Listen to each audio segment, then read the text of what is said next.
जोहार साथियों, आप सभी का स्वागत है आपके अपने YouTube channel expert for Jharkhand में। दोस्तों, आज के इस वीडियो में आपको जीके, साइंस और कंप्यूटर के जो है एमसीक्यू प्रश्न कराया जाएगा, जो कि आपके एग्ज़ाम के दृष्टिकोण से काफ़ी महत्वपूर्ण है। चाहे आप जेपीएससी, जेएसएससी या रेलवे किसी भी एग्ज़ाम की अगर तैयारी कर रहे हैं तो इस वीडियो से जो है आपको काफ़ी ज़्यादा मदद मिलेगा।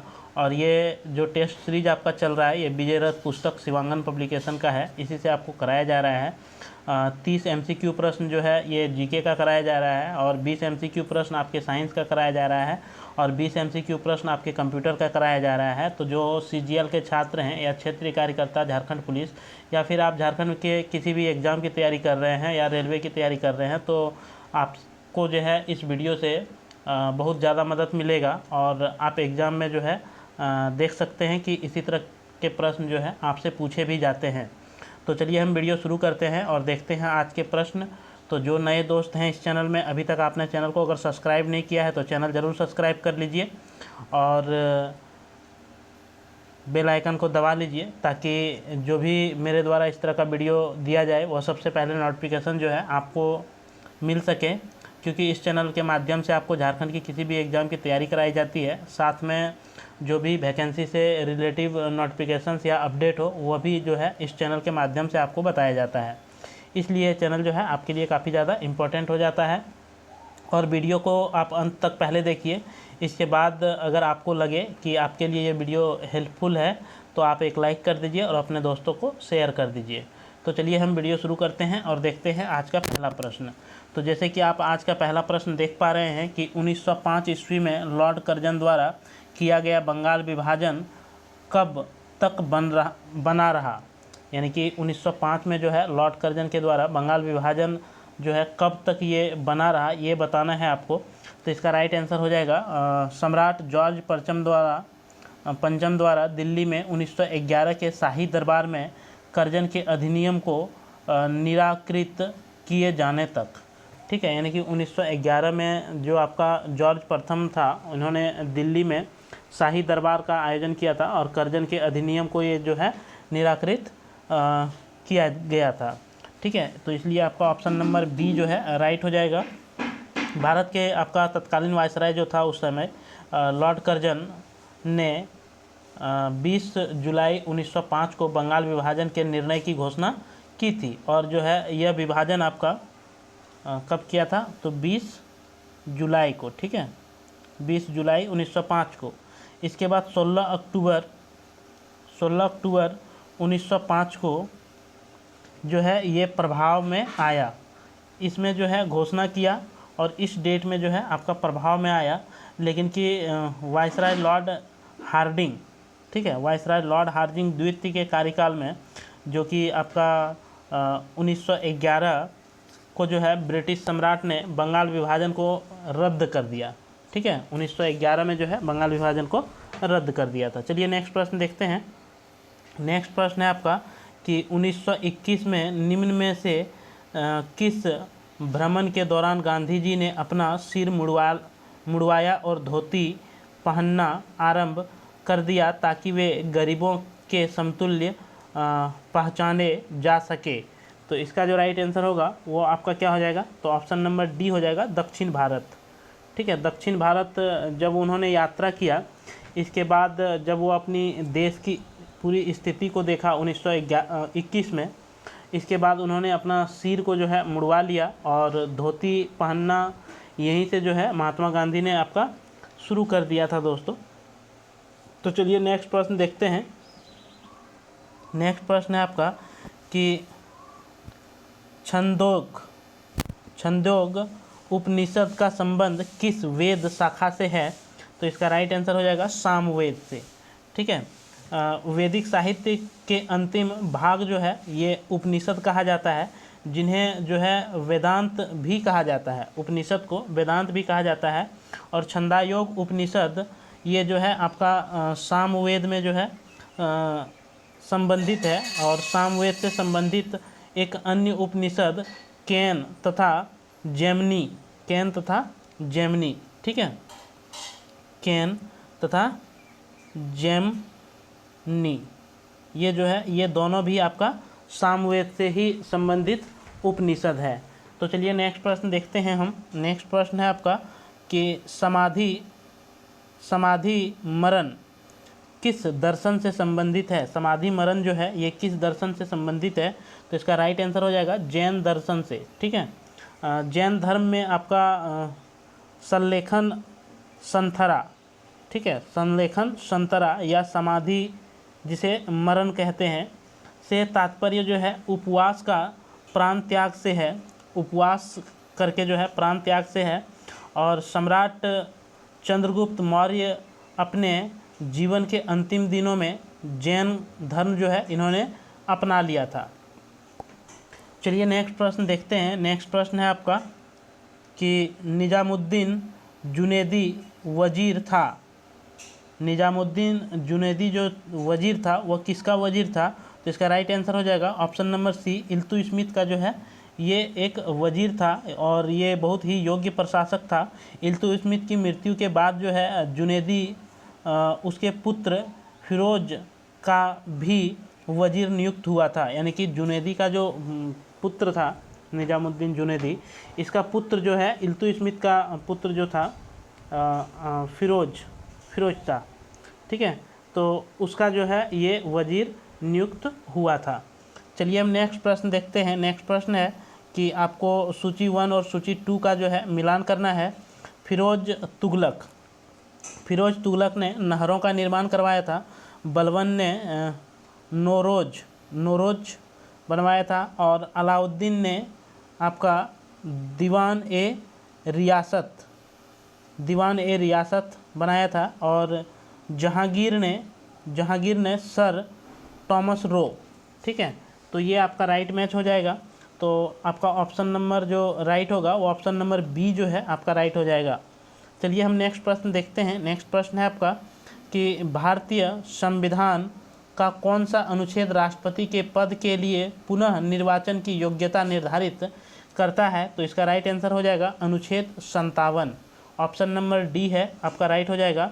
अनुच्छेद 57 में जो है आपका पुनः निर्वाचन की योग्यता से संबंधित है और अनुच्छेद 52 जो है आपका ये राष्ट्रपति के पद से संबंधित है। अनुच्छेद 52 आपका राष्ट्रपति के पद से संबंधित है। अनुच्छेद 54 जो है ये राष्ट्रपति के निर्वाचन से संबंधित है और अनुच्छेद 55 जो है ये राष्ट्रपति के निर्वाचन की रीति या नियम बोल सकते हैं उससे संबंधित आपका अनुच्छेद 55 है। ठीक है, और पुनः नियुक्त अनुच्छेद 57 है।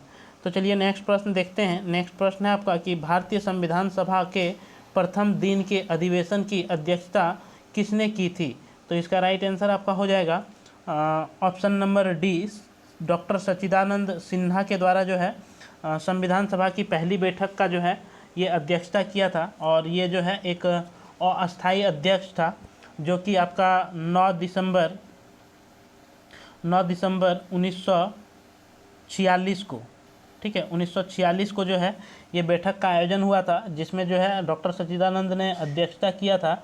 इसके बाद आपका 11 दिसंबर 1946 को जो है डॉक्टर राजेंद्र प्रसाद और एच.सी. मुखर्जी को जो है राजेंद्र प्रसाद को अध्यक्ष और एच.सी. मुखर्जी को उपाध्यक्ष जो है चुना गया 11 दिसंबर 1946 को। चलिए नेक्स्ट प्रश्न देखते हैं। नेक्स्ट प्रश्न है आपका कि भारतीय संविधान सभा के प्रथम दिन अधिवेशन की अध्यक्षता किसने किया था, डॉक्टर सच्चिदानंद सिन्हा। ये हो गया आपका।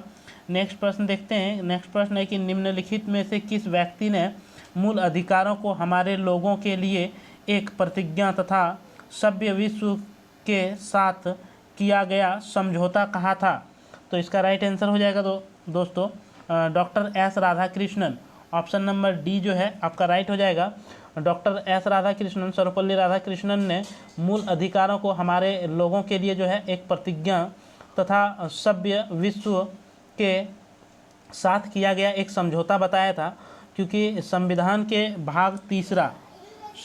भाग तीसरा के अनुच्छेद जो है 12 से 35 में जो है आपको मूल अधिकार दिया गया है। यानी कि मूल अधिकार आपके संविधान में भाग 3 के 12 से 35 अनुच्छेद के तहत जो है आपको मूल अधिकारों का वर्णन किया गया है।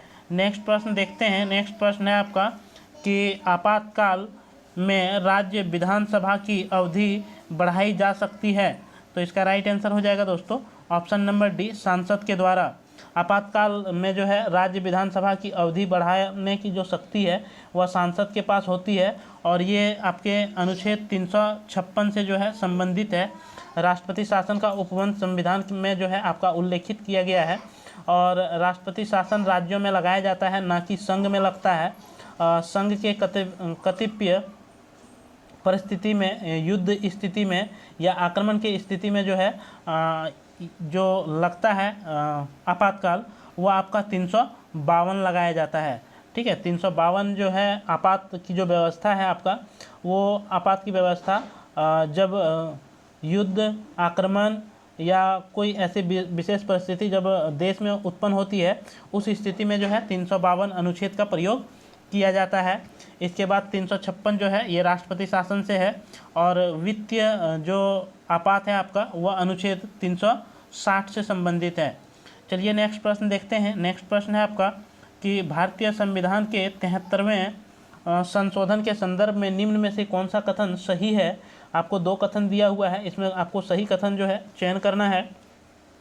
तो 73वें संविधान संशोधन, इसमें पंचायत को स्वशासन, सरकार को स्वशासन की संस्था स्वीकार किया गया। इसमें शहरी स्थानीय सरकार को स्वशासन की संस्था स्वीकार किया गया, ये तो नहीं किया गया था दोस्तों। ऑप्शन नंबर ए जो है, सॉरी दोस्तों, कथन नंबर ए जो है आपका राइट हो जाएगा, इसलिए कथन जो है सी आपका राइट होगा, क्योंकि ये जो शहरी निकाय है ये 74वें संविधान संशोधन के अंतर्गत आपका हुआ था, और 73वें संविधान संशोधन के अंतर्गत जो है आपका पंचायती राज व्यवस्था को जोड़ा गया था, और इस संशोधन के द्वारा जो है आपका भाग 9 में, ठीक है, भाग 9 में जो है इसे जोड़ा गया है, जो कि अनुच्छेद जो आपका संबंधित है पंचायती राज से वह 243 अनुच्छेद 243 का क से लेकर के 9 तक, ठीक है, क से लेकर के 9 तक ये अनुच्छेद आपका जोड़ा गया है पंचायती राज में। 243 का क से लेकर के 9 तक अनुच्छेद जो है आपके बनाए गए हैं, जो कि संविधान का जो है भाग 9 में आपका ये उल्लेख है। नेक्स्ट प्रश्न देखते हैं। नेक्स्ट प्रश्न है आपका कि दक्षिण पश्चिम मानसून काल में निम्नलिखित स्थानों में सबसे कम वर्षा कहाँ होती है। तो इसका राइट आंसर हो जाएगा दोस्तों ऑप्शन नंबर सी, चेन्नई में।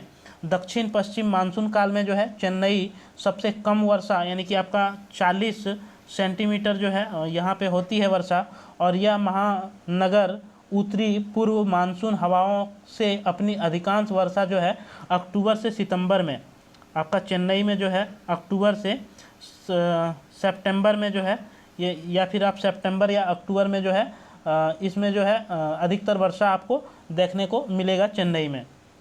और किस मानसून के वजह से, तो उत्तर पूर्वी मानसून की वजह से। चलिए नेक्स्ट प्रश्न देखते हैं। नेक्स्ट प्रश्न है आपका कि मृदाओं में जिस सूक्ष्म तत्व की सर्वाधिक कमी है वह कौन सा है। तो इसका राइट आंसर आपका हो जाएगा दोस्तों जस्ता, ठीक है। जस्ता जो है मिट्टी में सबसे सर्वाधिक कमी वाला तत्व है, और इसकी कमी के कारण जो है रोग प्रतिरोधक क्षमता जो है बढ़ती है, तथा तेज़ी से जो है ये विकसित या विकास होता है।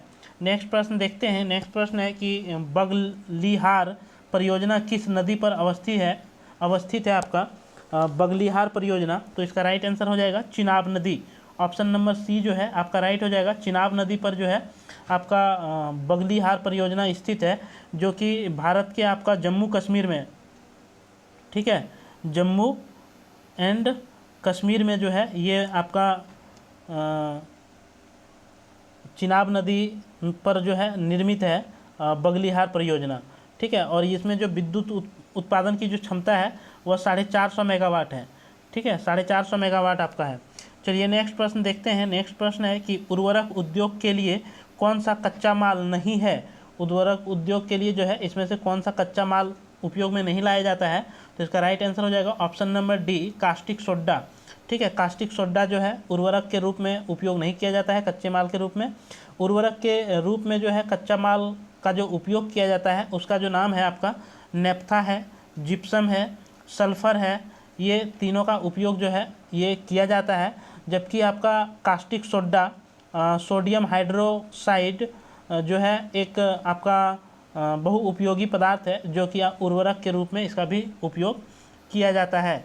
नेक्स्ट प्रश्न देखते हैं। नेक्स्ट प्रश्न है आपका कि निम्न में से कौन देशांतर प्रधान यमुनोत्तर के साथ ग्लोब पर वृहत वृत्त का निर्माण करता है? तो इसका राइट आंसर हो जाएगा ऑप्शन नंबर डी 180 डिग्री। ठीक है, 180 डिग्री देशांतर और 0 डिग्री देशांतर को एक साथ मिलाने पर बृहत वृत्त का जो है निर्माण होता है, और 0 डिग्री देशांतर को प्रधान याम्योत्तर, ठीक है, प्रधान याम्योत्तर जो है ये 0 डिग्री याम्योत्तर कहा जाता है, और 0 डिग्री अक्षांश या विषुवतीय रेखा भी एक बृहत वृत्त का जो है निर्माण करती है। चलिए नेक्स्ट प्रश्न देखते हैं। नेक्स्ट प्रश्न है आपका कि निम्नलिखित में से कौन सा एक कृष्णा नदी की सहायक नदी नहीं है? आपको 4 ऑप्शन दिया है, इसमें कृष्णा नदी की कौन सा सहायक नदी नहीं है ये बताना है। तो इसका राइट आंसर हो जाएगा ऑप्शन नंबर सी तेल नदी। तेल नदी जो है ये कृष्णा नदी का सहायक नदी नहीं है, और कृष्णा नदी जो बहता है ये आपका प्रायद्वीपीय भारत की जो है सबसे दूसरी बड़ी नदी है।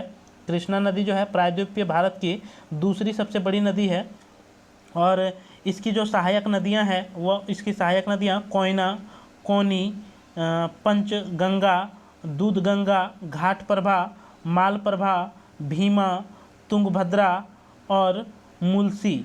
ठीक है, ये सब सारी नदियां जो है इसकी सहायक नदियां हैं, जबकि ये तेल नदी जो है ये आपका महानदी का जो है सहायक नदी आपका तेल नदी है, और कृष्णा नदी की सहायक नदी कोयना, कोनी, पंचगंगा, दूधगंगा, घाटप्रभा, मालप्रभा, भीमा, तुंगभद्रा और मुलसी जो है ये कृष्णा नदी की सहायक नदी है। नेक्स्ट प्रश्न देखते हैं। नेक्स्ट प्रश्न है आपका कि जिस विदेशी मुद्रा में शीघ्र देशांतर की प्रवृत्ति हो उसे क्या कहा जाता है? तो इसका राइट आंसर हो जाएगा ऑप्शन नंबर बी सुलभ मुद्रा। ऑप्शन नंबर बी जो है आपका राइट हो जाएगा सुलभ मुद्रा। जिस विदेशी मुद्रा में जो है आपका शीघ्र देशांतर या प्रवृत्ति बहुत आसानी से उपलब्ध होता हो, इस मुद्रा की नीति को जो है मौद्रिक नीति को के तहत जो है अपनाई जाती है, ताकि जो है इसमें व्यापार प्रोत्साहन और रोजगार जो है अधिक से अधिक मिल सके। चलिए नेक्स्ट प्रश्न देखते हैं। नेक्स्ट प्रश्न है कि राष्ट्रीय विकास परिषद में इसमें से कौन सा शामिल नहीं है? तो इसका राइट आंसर आपका हो जाएगा ऑप्शन नंबर सी वित्त आयोग के सदस्य जो है राष्ट्रीय विकास परिषद में शामिल नहीं होते हैं। बाकी जो है आपके राष्ट्रीय विकास परिषद भारत में विकास के मामलों का जो है ये निर्णय लेने के लिए और उस पर जो है विचार विमर्श करने के लिए जो है एक कार्यकारी निकाय है, जिसकी अध्यक्षता जो है प्रधानमंत्री के द्वारा किया जाता है, और इसका पीएम के द्वारा जो है अध्यक्षता किया जाता है, और इसकी स्थापना आपका 6 अगस्त अगस्त 1952 को, ठीक है, इसकी स्थापना कब हुई थी? 6 अगस्त 1952 को जो है आपका राष्ट्रीय विकास परिषद की स्थापना की गई थी, और इस परिषद में वित्त आयोग के सदस्य शामिल जो है नहीं होते हैं। बाकी आपके इसमें नीति आयोग के सदस्य शामिल होते हैं, प्रधानमंत्री रहता है, और राज्य में जो है इसका नेतृत्व राज्यों के मुख्यमंत्रियों के द्वारा किया जाता है। नेक्स्ट प्रश्न देखते हैं। नेक्स्ट प्रश्न है आपका कि निम्नलिखित में से कौन बेमेल है? इसमें से कौन सा गलत है वो बताना है आपको। तो इसका जो राइट आंसर हो जाएगा वो ऑप्शन नंबर ए हो जाएगा दोस्तों। रेखी समिति जो है आयात निर्यात प्रक्रिया सरलीकरण, यही जो है आपका गलत है। बाकी जो है ये तीनों कथन आपके सही हैं। ठीक है, नंजुंदपा समिति जो है रेल किराया भाड़ा से संबंधित है। रंगराजन समिति जो है ये भुगतान और संतुलन से संबंधित है, और गायपोरिया समिति जो है बैंकिंग सेवा सुधार से संबंधित है। यानी कि ये तीनों जो समिति है वो आपके सही है। रेखा समिति जो है आयात निर्यात प्रक्रिया सरलीकरण, ये आपका गलत है। चलिए नेक्स्ट प्रश्न देखते हैं। नेक्स्ट प्रश्न है आपका कि बुंदेली किस उपभाषा समूह की बोली है? बुंदेली जो है किस उपभाषा समूह की बोली है? तो इसका राइट आंसर हो जाएगा पश्चिमी हिंदी। ऑप्शन नंबर डी जो है आपका राइट हो जाएगा। शोरसेनी अपभ्रंश से जो है विकसित हुआ है पश्चिमी हिंदी, और इसके अंतर्गत जो है आपका 5 बोलियां आता है। पहला आपका हरियाणा, दूसरी खड़ी बोली है, और तीसरा आपका ब्रज है, चौथा आपका कन्नौजी है, और 5वां जो है आपका बुंदेली है। तो चलिए नेक्स्ट प्रश्न देखते हैं। नेक्स्ट प्रश्न है आपका कि हिरवीनिया किस देश की मुद्रा है? हिरवीनिया जो है ये किस देश की मुद्रा है? तो इसका राइट आंसर हो जाएगा ऑप्शन नंबर बी यूक्रेन की मुद्रा का जो है नाम है वह हिरवीनिया है। तो हिरवीनिया आपकी कहाँ की मुद्रा है?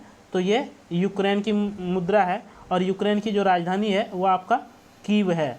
ठीक है, कीव।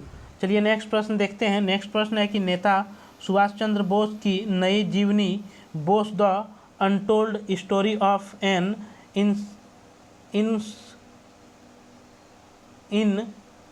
इनकन्वीनियंट नेशनलिस्ट किसने लिखा था? ये जो पुस्तक है, ये पुस्तक सुभाष चंद्र बोस की जीवनी है, और इसका लेखक का जो है आपको नाम बताना है कि किसने लिखा है। तो इसका राइट आंसर हो जाएगा चंद्रचूड़।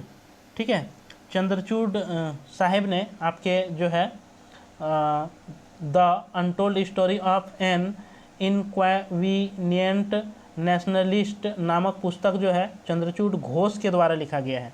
ठीक है, ये चंद्रचूड़ घोष है आपका चंद्रचूड़ जो है सुप्रीम कोर्ट के जो मुख्य न्यायाधीश हैं CY चंद्रचूड़, वो चंद्रचूड़ नहीं है, ये चंद्रचूड़ घोष है। इसे पेंगुइन रैंडम हाउस इंडिया द्वारा जो है अपनी वाइकिंग छाप के तहत जो है प्रकाशित किया गया है।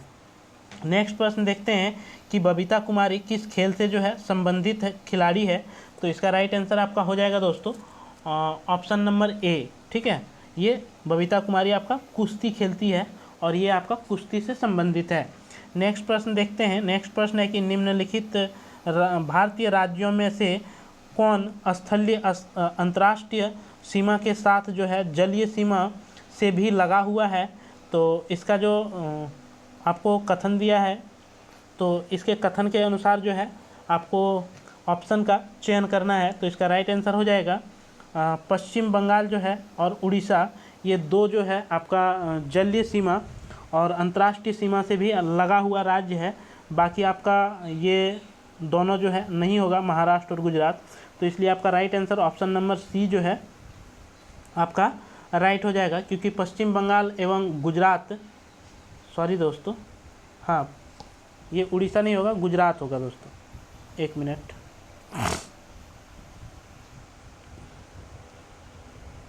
ये गुजरात होगा और पश्चिम बंगाल होगा, क्योंकि गुजरात जो है ये आपका समुद्र के साथ लगा हुआ है, और आपका जो है पाकिस्तान के भी साथ लगा हुआ है, और पश्चिम बंगाल जो है समुद्र के साथ लगा हुआ है, और बांग्लादेश के साथ आपका ये सीमा अपनी साझा करता है।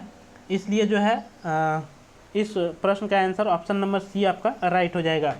नेक्स्ट प्रश्न देखते हैं। नेक्स्ट प्रश्न है कि लैंसडाउन पर्वतीय नगर किस राज्य में स्थित है? तो इसका जो राइट आंसर होगा वह आपका ऑप्शन नंबर बी हो जाएगा दोस्तों, उत्तराखंड। ठीक है, लैंसडाउन पर्वतीय नगर आपके उत्तराखंड में स्थित है। नेक्स्ट प्रश्न देखते हैं कि निम्नलिखित में से कौन भारत का सबसे बड़ा स्तूप है? तो इसका जो राइट आंसर हो जाएगा वो ऑप्शन नंबर बी हो जाएगा, केसरिया। ठीक है, केसरिया द्वीप जो है ये भारत का सबसे बड़ा स्तूप है। सबसे बड़ा स्तूप कौन सा है? तो केसरिया। नेक्स्ट प्रश्न देखते हैं। नेक्स्ट प्रश्न है आपका कि प्रधानमंत्री नरेंद्र मोदी द्वारा अमृतकाल को क्या नाम दिया गया है? प्रधानमंत्री नरेंद्र मोदी के द्वारा जो है अमृतकाल को क्या नाम दिया गया है? तो इसका राइट आंसर हो जाएगा कर्तव्यकाल। कर्तव्यकाल जो है प्रधानमंत्री नरेंद्र मोदी के द्वारा अमृतकाल को कहा गया है। नेक्स्ट प्रश्न देखते हैं कि मेटा द्वारा किस माइक्रो ब्लॉगिंग ऐप को लॉन्च किया गया है? तो इसका राइट आंसर हो जाएगा दोस्तों थ्रेडस। मेटा द्वारा जो है, मेटा कंपनी के द्वारा माइक्रो ब्लॉगिंग ऐप जो है लॉन्च किया गया है थ्रेडस के द्वारा। चलिए नेक्स्ट प्रश्न देखते हैं। नेक्स्ट प्रश्न है आपका, और ये अंतिम प्रश्न होगा कि किस राज्य के आथूर पान के पत्तों को हाल ही में GI टैग प्रदान किया गया है? ये किस राज्य से संबंधित है? तो इसका राइट आंसर हो जाएगा तमिलनाडु। ऑप्शन नंबर बी जो है आपका राइट हो जाएगा।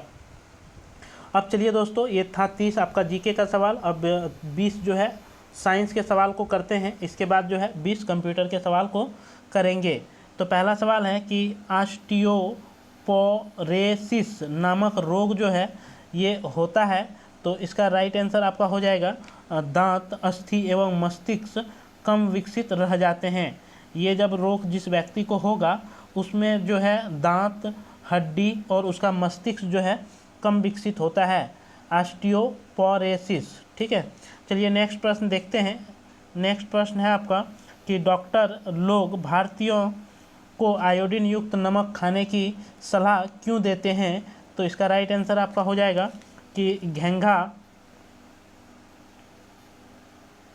इसका राइट आंसर हो जाएगा घेंघा रोग होने की संभावना जो है कम हो जाएगी। अगर आप आयोडीन युक्त नमक खाएंगे तो क्या हो जाएगा, घेंघा रोग की होने की संभावना जो है कम हो जाएगा। नेक्स्ट प्रश्न देखते हैं। नेक्स्ट प्रश्न है कि एथेनॉल का एसिटिक अम्ल में रूपांतरण किसका उदाहरण है? तो इसका राइट आंसर आपका हो जाएगा ऑप्शन नंबर बी, ऑक्सीकरण अभिक्रिया का जो है आपका एथेनॉल का एसिटिक अम्ल में बदलना ऑक्सीकरण अभिक्रिया का उदाहरण है। नेक्स्ट प्रश्न देखते हैं। नेक्स्ट प्रश्न है आपका कि मिलान करना है आपको, जैसे कि मरकरी, तो मरकरी जो है आपका ये मैनोमीटर के द्वारा जो है ये मापा जाता है। इसके बाद जर्मेनियम जो है, जर्मेनियम को आपका सेमीकंडक्टर, इसके बाद मेथाइल अल्कोहल जो है ये वुड नेफ्था है। इसके बाद नाइक्रोम जो है ये रेसिडेंट वायर है। तो इसका जो राइट आंसर हो जाएगा वो ऑप्शन नंबर ए हो जाएगा। ठीक है, ऑप्शन नंबर ए आपका राइट हो जाएगा। नेक्स्ट प्रश्न देखते हैं। नेक्स्ट प्रश्न है कि बहुप्रयोग प्लास्टिक की पानी की बोतलें खाली जगह की बनी होती है। तो इसका राइट आंसर आपका हो जाएगा ऑप्शन नंबर सी, पॉलीथीन से। जो आप दैनिक लाइफ में जो आप पानी की बोतल का जो उपयोग करते हैं 1 लीटर वाले बोतल, उस बोतल को जो बनाया जाता है वह जो है पॉलीथीन से या प्लास्टिक से जो है आपका बनाया जाता है। ठीक है, और प्लास्टिक वह पदार्थ है जो कि गर्म करने पर बहुत ही मुलायम हो जाता है और जिसे आसानी से जो है किसी भी सांचे में ढाल के अलग अलग बोतल का जो है आकार आपको देखने को मिलता होगा मार्केट में। तो चलिए दोस्तों नेक्स्ट प्रश्न देखते हैं। नेक्स्ट प्रश्न है कि नींबू के रस का पीएच मान कितना होता है? तो इसका राइट आंसर आपका हो जाएगा 2। ठीक है, ऑप्शन नंबर बी जो है आपका राइट हो जाएगा। नींबू का पीएच मान जो है वह 2 होता है और पीएच संख्या जो है किसी भी विलयन का अम्लीय और क्षारीय की जो प्रदर्शन को करता है। ठीक है, पीएच स्केल जो है वह किसी भी पदार्थ में विलयन का जो है अम्लीय और क्षारीय प्रकृति को दर्शाता है और नींबू का 2 होता है जो कि ये अम्ल के रूप में पाया जाता है और इसमें पाए जाने वाले अम्ल जो है वह साइट्रिक अम्ल है। नींबू में आपका साइट्रिक अम्ल पाया जाता है और 7 से नीचे जो होता है वह अम्ल की श्रेणी में रहता है, 7 से ऊपर जो होता है वह क्षारीय की श्रेणी में रहता है और 7 में जो रहता है उसे उदासीन विलयन कहा जाता है। नेक्स्ट प्रश्न देखते हैं। नेक्स्ट प्रश्न है आपका कि हमारे शरीर में कोई अंग है, निम्नलिखित में से कौन सा अंग सबसे बड़ा है? तो इसका राइट आंसर हो जाएगा ऑप्शन नंबर सी, त्वचा जो है हमारे शरीर में सबसे बड़ा अंग की अगर बात किया जाए तो वह मानव शरीर में त्वचा होता है और यह शरीर का जो है बाहरी आवरण है जिसे जो है वातावरण एपिडर्मिस जो है इसे कहा जाता है। तो चलिए नेक्स्ट प्रश्न देखते हैं। नेक्स्ट प्रश्न है कि इस्यूडोपोडिया खाली जगह पर मौजूद अंगुली जैसी आकृति वाली संरचना होती है। तो इसका राइट आंसर हो जाएगा अमीबा। ठीक है, अमीबा पर जो है मौजूद ये अंगुली जैसा एक संरचना होता है इस्यूडोपोडिया। ठीक है, जिसका हिंदी में अगर इसका बात किया जाए तो ये क्या होता है हिंदी में, कूटपाद। इसका जो है कूटपाद इसे कहा जाता है। चलिए नेक्स्ट प्रश्न देखते हैं। नेक्स्ट प्रश्न है आपका खाली जगह बड़ी वसा गोलिकाओं के आकार को संकुचित करता है जिससे एंजाइम अधिक प्रभावी ढंग से जो है काम करते हैं। तो इसका जो राइट आंसर हो जाएगा वो ऑप्शन नंबर ए हो जाएगा, पीत लवण। ठीक है, पीत लवण बड़ी वसा गोलिकाओं के आकार में जो है ये संकुचित होता है जो कि एंजाइम अधिक प्रभावी से काम करते हैं। नेक्स्ट प्रश्न देखते हैं। नेक्स्ट प्रश्न है कि निम्न में से कौन सा पूरे शरीर में संचारित होता है और चोट वाले स्थान पर रक्त का थक्का बनाने में मदद करके रिसाव को जो है बंद कर देता है? तो इसका राइट आंसर हो जाएगा प्लेटलेट्स। ठीक है, प्लेटलेट्स जो है ये आपका पूरे शरीर के में जो है ब्लड के साथ संचरित होता है और चोट लगने की स्थिति में जो है ये थक्का बनाने का काम करता है और प्लेटलेट्स का जो निर्माण होता है यह बोन मैरा से होता है, बोन मैरा। ठीक है, चलिए नेक्स्ट प्रश्न देखते हैं। नेक्स्ट प्रश्न है आपका कि निम्नलिखित में से कौन सा मानव शरीर में पाई जाने वाली हड्डी नहीं है। आपको बताना है कि इसमें से कौन सा हड्डी मानव के शरीर में नहीं पाया जाता है। तो इसका राइट आंसर हो जाएगा एक्स, ठीक है, क्योंकि हैमर, एनविल और स्टीपर जो है स्टीरप जो है ये मानव शरीर में पाया जाता है। बाकी एक्स जो है ये मानव शरीर में आपका नहीं पाया जाता है। नेक्स्ट प्रश्न देखते हैं। नेक्स्ट प्रश्न है आपका कि प्रजनन ऊतकों का परिपक्व होना शुरू हो जाने पर सामान्य रूप से जो है शरीर का विकास कम होने लगता है। किशोरावस्था की इस स्थिति को खाली जगह कहा जाता है। तो इसका राइट आंसर हो जाएगा यौवन, ठीक है। इस अवस्था को जो है क्या कहा जाता है, किशोरावस्था के इस स्थिति को तो यौवन कहा जाता है। किशोरावस्था के दौरान जो है पुरुष या लड़की यानी कि लड़का या लड़की दोनों में जो है प्रजनन अंग का कार्यात्मक विकास होने लगता है और किशोरावस्था में मनुष्य के जीवन का सबसे कठिन काल जो है ये माना जाता है। और ये किशोरावस्था लगभग आपका 12 से 18 वर्ष तक जो है जो उम्र है लड़का या लड़कियों का, इसी उम्र को जो है किशोरावस्था के अंतर्गत रखा जाता है। नेक्स्ट प्रश्न देखते हैं। नेक्स्ट प्रश्न है आपका कि निम्नलिखित में से कौन सा एक जीवाणु जनित रोग है। आपको बताना है कि इसमें से कौन सा एक जीवाणु जनित रोग है। तो इसका राइट आंसर हो जाएगा डिप्थीरिया जो है आपका एक जीवाणु जनित रोग है, ठीक है। जीवाणु जनित रोग जो है ये डिप्थीरिया है। और टिटनेस जो है, टिटनेस आपका क्लास्ट्रीडियम टेटनेसी जीवाणु से जो है ये आपका होता है। और हैजा जो है, हैजा आपका विब्रियावो कॉलेरी, ठीक है, विब्रियावो कॉलेरी से जीवाणु से होता है। डिप्थीरिया जो है, डिप्थीरिया आपका कोरिने बैक्टीरियम डिप्थीरी नामक जीवाणु से जो है ये होता है। इसके बाद आपका टाइफाइड जो है वह साल्मोनेला टाइली, साल्मोनेला टाइलेली के जीवाणु के द्वारा होता है। तो चलिए हम नेक्स्ट प्रश्न को देखते हैं। नेक्स्ट प्रश्न है आपका कि डॉक्टर सलीम मोइजुद्दीन अब्दुल अली सिक्के के लिए प्रसिद्ध थे या सिक्का के लिए प्रसिद्ध था, सिक्का के लिए प्रसिद्ध था। ये क्या अजीब लग रहा है दोस्तों।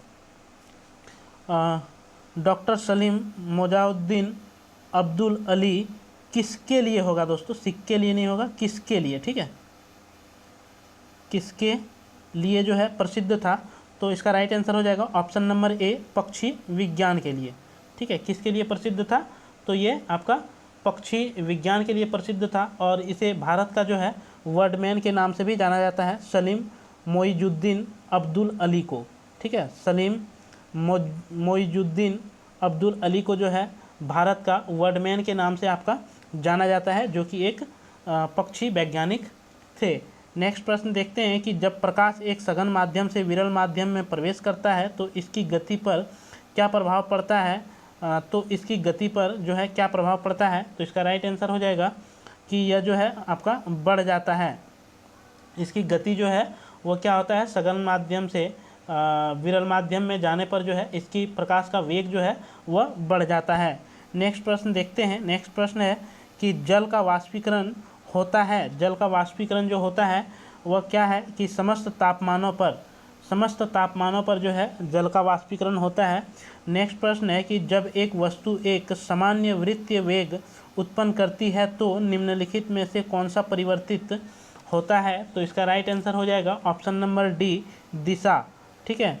जब जो है एक वस्तु का सामान्य वृत्तीय वेग उत्पन्न करता है तो इस स्थिति में जो है उसका दिशा परिवर्तित होते रहता है।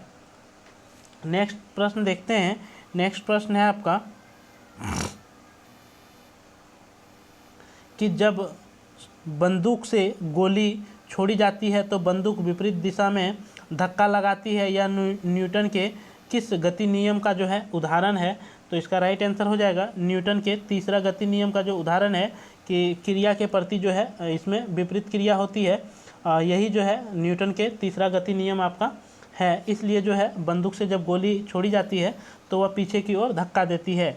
नेक्स्ट प्रश्न देखते हैं। नेक्स्ट प्रश्न है आपका कि एक पिंड द्वारा किया गया कार्य निम्नलिखित में से किस पर निर्भर नहीं करता है। तो इसका राइट आंसर हो जाएगा ऑप्शन नंबर ए, वस्तु के प्रारंभिक वेग पर जो है ये निर्भर नहीं करता है कि किसी भी पिंड के द्वारा किया गया काम।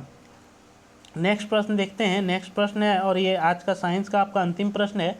इसके बाद 20 जो है वो कंप्यूटर के सवाल करेंगे। ऑटोमोबाइल्स में यात्रा की दूरी को मापने के लिए निम्न में से किस उपकरण का जो है प्रयोग किया जाता है। तो इसका राइट आंसर हो जाएगा ऑप्शन नंबर बी, ओडोमीटर से जो है आपका दूरी को मापने का आपका एक यंत्र है जो कि वाहन के द्वारा जो चला गया दूरी होता है उसी को मापा जाता है। इसके बाद टेकोमीटर के द्वारा जो है वायुयान की गति को मापा जाता है। टेकोमीटर के द्वारा जो है वायुयान की गति को मापा जाता है। इसके बाद स्पीडोमीटर के द्वारा वाहनों की गति आपका मापा जाता है।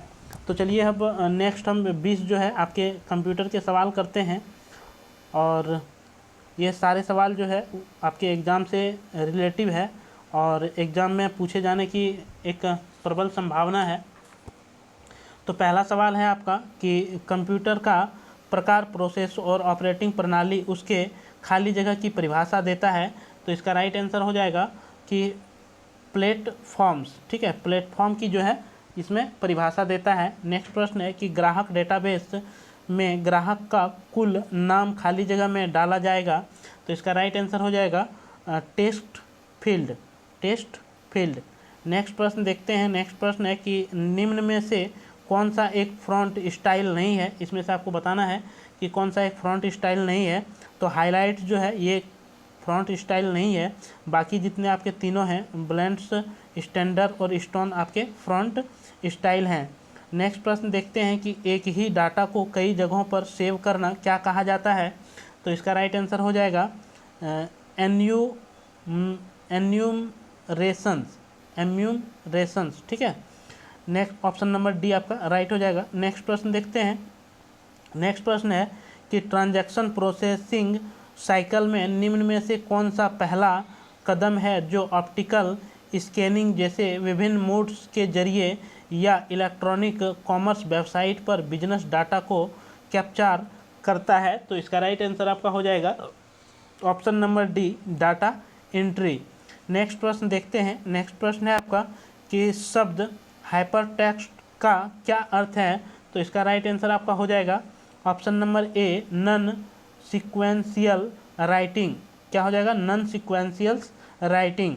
नेक्स्ट प्रश्न देखते हैं कि कुंजी पटल का उपयोग क्या होता है। कुंजी पटल का जो उपयोग है वह क्या होता है। तो इसका राइट आंसर हो जाएगा चित्र, इमेज का सृजन करने या उसके जो है कंप्यूटर में भेजने का ये काम करता है, इसलिए ऑप्शन नंबर डी जो है आपका राइट हो जाएगा। नेक्स्ट प्रश्न देखते हैं। नेक्स्ट प्रश्न है आपका कि सीपीयू का क्या कार्य होता है। तो इसका जो राइट आंसर हो जाएगा वह ऑप्शन नंबर आपका सी हो जाएगा। इंफॉर्मेशन और इंस्ट्रक्शंस पढ़ना और इंटरफेस करना और प्रोसेस करना, ये सारे काम जो है सीपीयू के होते हैं। नेक्स्ट प्रश्न देखते हैं कि हार्ड कॉपी, सॉरी दोस्तों, नेक्स्ट प्रश्न है खाली जगह ना तो कंप्यूटर बूट नहीं कर सकता है। तो इसका राइट आंसर हो जाएगा option number C, operating system ना हो तो जो है कंप्यूटर बूट नहीं कर सकता है। नेक्स्ट प्रश्न देखते हैं कि कंप्यूटर जब किसी इंस्ट्रक्शंस को इंटरफेस और एग्जीक्यूट करता है तो उसमें आकार होने वाले इवेंट्स के सीक्वेंस को खाली जगह क्या कहा जाता है। तो इसका राइट आंसर हो जाएगा कि एग्जीक्यूशंस साइकिल जो है इसे कहा जाता है। नेक्स्ट प्रश्न देखते हैं कि यूपीएस जो है ये क्या है। तो इसका राइट आंसर आपका हो जाएगा एक सीमित समय के लिए जो है बैटरी बैकअप जो है ये आपका यूपीएस प्रोवाइड करता है। आपके कंप्यूटर को जो है अचानक से बंद ना हो जाए लाइट जाने पर, इसलिए जो है यूपीएस की मदद लिया जाता है जिसमें बैटरी बैकअप आपको मिलता है। नेक्स्ट प्रश्न देखते हैं। नेक्स्ट प्रश्न है कि सूचना प्रक्रिया चक्र श्यान काल में निम्न प्रक्रियाएं शामिल है। तो इसका जो राइट आंसर हो जाएगा वो ऑप्शन नंबर डी हो जाएगा, इनमें से कोई नहीं। ठीक है, इसमें से पूछ रहा था कि सूचना प्रक्रिया में कौन शामिल है, तो इसमें से कोई भी शामिल नहीं है। इनपुट, प्रोसेसिंग, आउटपुट, स्टोरेज जो है ये आपके कौन शामिल हैं। ठीक है, निम्न में से कौन शामिल है, तो इसमें से कोई भी शामिल नहीं है। ठीक है, तो चलिए नेक्स्ट प्रश्न देखते हैं। नेक्स्ट प्रश्न है आपका कि डिस्क पर जिस प्रकार से बिट्स एक के बाद एक तरीके से टाइट पैक किए जाते हैं उन्हें क्या कहा जाता है? तो इसका जो राइट आंसर होगा दोस्तों वो ऑप्शन नंबर डी हो जाएगा, कॉन्फ़िगरेशन। क्या कहा जाता है? कॉन्फ़िगरेशन। चलिए नेक्स्ट प्रश्न देखते हैं। नेक्स्ट प्रश्न है कि आपके कंप्यूटर में संलग्न स्पीकर्स का उपयोग क्या होता है? तो इसका राइट आंसर हो जाएगा कि प्रतिमाओं का प्रदर्शन करना। ठीक है, आपके कंप्यूटर में संलग्न स्पीकर्स का उपयोग क्या होता है? एक मिनट दोस्तों, इसका तो स्पीकर्स का क्या उपयोग होता है, तो इसका राइट आंसर जो हो जाएगा ऑप्शन नंबर ए नहीं होगा दोस्तों, किताब में भी गलत दिया रहता है दोस्तों। प्रतिमाओं का प्रदर्शन नहीं होगा, आवाज़ एवं संगीत सुनना। स्पीकर्स का जो काम है वह आवाज़ या संगीत को सुनना। ठीक है, प्रतिमाओं का प्रदर्शन करना ये तो कंप्यूटर का डेस्कटॉप करता है। संदेश को स्टोर करना ये तो आपका हार्ड डिस्क करता है, और संदेश को भेजना जो है ये आपका मेल करता है। चलिए नेक्स्ट प्रश्न देखते हैं। नेक्स्ट प्रश्न है कि टेप का वर्णन किस प्रकार के एक्सेस प्रवेश के रूप में होता है? तो इसका राइट आंसर हो जाएगा दोस्तों ऑप्शन नंबर बी, डीवीडी। ठीक है, इसका राइट आंसर क्या हो जाएगा? टेप का वर्णन किस प्रकार के एक्सेस प्रवेश के रूप में होता है? तो डीवीडी के रूप में। देखिए दोस्तों, मेरा मकसद ये नहीं रहता है कि आपको हम गलत आंसर बताएं, क्योंकि अगर गलत आंसर आपको हम बताएंगे तो इससे क्या होगा कि आपके एग्ज़ाम में नंबर कटने के चांस बनते हैं। तो अगर जिस क्वेश्चन में हमें डाउट लगता है उस क्वेश्चन को अगर हमें भी उस आंसर को उस समय अगर नहीं पता होता है तो हम बोलते हैं आपको कि हम नेक्स्ट टाइम में जो है उस क्वेश्चन का किसी दूसरे वीडियो में, या फिर आप कमेंट बॉक्स में जो है हमें लिख के टाइप कर दीजिए क्वेश्चन नंबर, तो उसका जो है आंसर हम आपको राइट बता देंगे।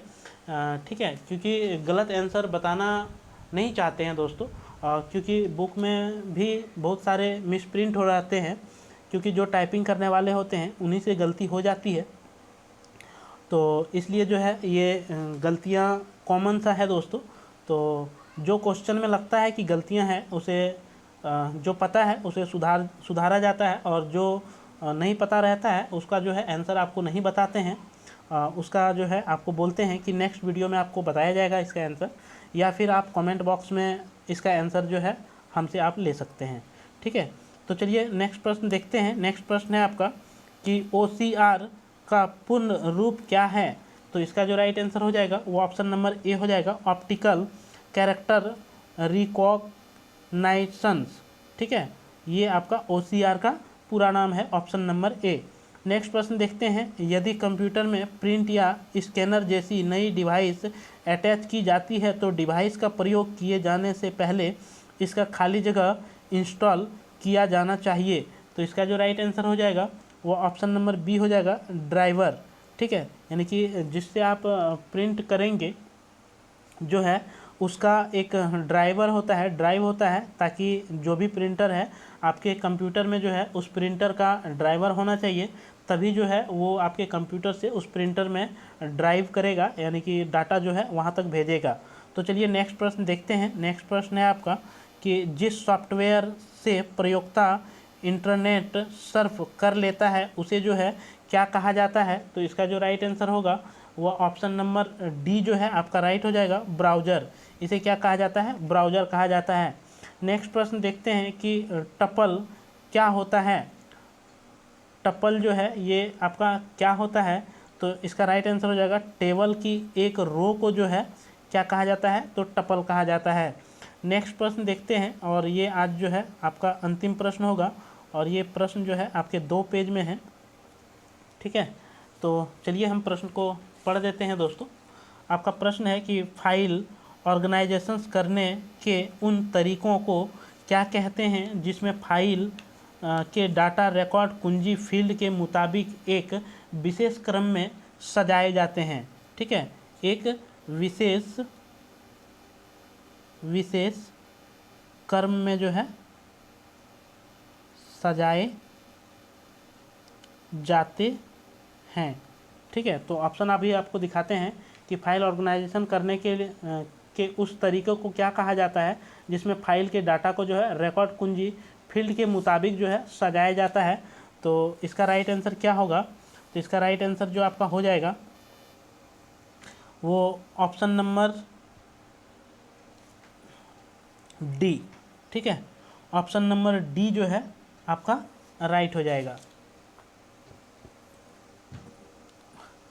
सीक्वेंशियल एक्सेस मेथड, ये जो है आपका राइट हो जाएगा। तो ये था दोस्तों आपके 30 जीके का सवाल, 20 साइंस के सवाल और 20 जो है कंप्यूटर के सवाल। 70 MCQ प्रश्न का जो है ये टेस्ट सीरीज आपको चला कर रखे हैं आपके इस चैनल पे, जो कि CGL या फिर झारखंड के किसी भी एग्ज़ाम की अगर आप तैयारी कर रहे हैं तो आपका GK GS, Jharkhand GK, computer science ये सब पूछे जाते हैं। इसलिए जो है ये वीडियो में झारखंड जीके केवल हम अलग इसलिए कर दिए हैं क्योंकि जो रेलवे के बच्चे हैं उसके लिए भी जो है ये वीडियो से काफ़ी ज़्यादा उसको मदद मिल जाएगा। और अगर हम झारखंड जीके इसमें अगर इनरोल्ड करते तो इससे क्या होता है कि रेलवे वाले बच्चे के लिए जो है ये फ़ायदा नहीं मिलता। इसलिए जो है ये आपका JPSC के बच्चे को भी फ़ायदा मिल जाएगा PT के लिए। और JSSC का आपका किसी भी एग्ज़ाम हो, वो सारे एग्ज़ाम में यही सिलेबस आपका लगभग रहता है। और आपके रेलवे में भी जो है, रेलवे में भी जो आपके सिलेबस हैं इसी के अकॉर्डिंग है। इसलिए जो है आपको ये 3 टॉपिक पे जो है वीडियो प्रत्येक दिन दिया जाता है। तो जो नए दोस्त हैं इस चैनल में और अभी तक आपने अगर चैनल को सब्सक्राइब नहीं किया है तो चैनल ज़रूर सब्सक्राइब कर लीजिए, क्योंकि इस चैनल के माध्यम से आपको लगातार जो है पढ़ाई से रिलेटिव वीडियो दिया जाता है। और जो भी नोटिफिकेशंस हो या वैकेंसी से रिलेटिव जानकारी हो वह भी जो है इस चैनल के माध्यम से बताया जाता है। इसलिए चैनल आपके लिए काफ़ी ज़्यादा इंपॉर्टेंट है। और एक बात बता दें, अगर ये वीडियो आपको अच्छा लगा हो तो आप एक लाइक कर दीजिए और अपने दोस्तों को ज़्यादा से ज़्यादा वीडियो को शेयर कर दीजिए। तो चलिए दोस्तों, फिर आपसे हम नेक्स्ट वीडियो में मिलेंगे। तब तक के लिए मेरे तरफ से सभी दोस्तों को जोहार, धन्यवाद, जय झारखंड, जोहार झारखंड।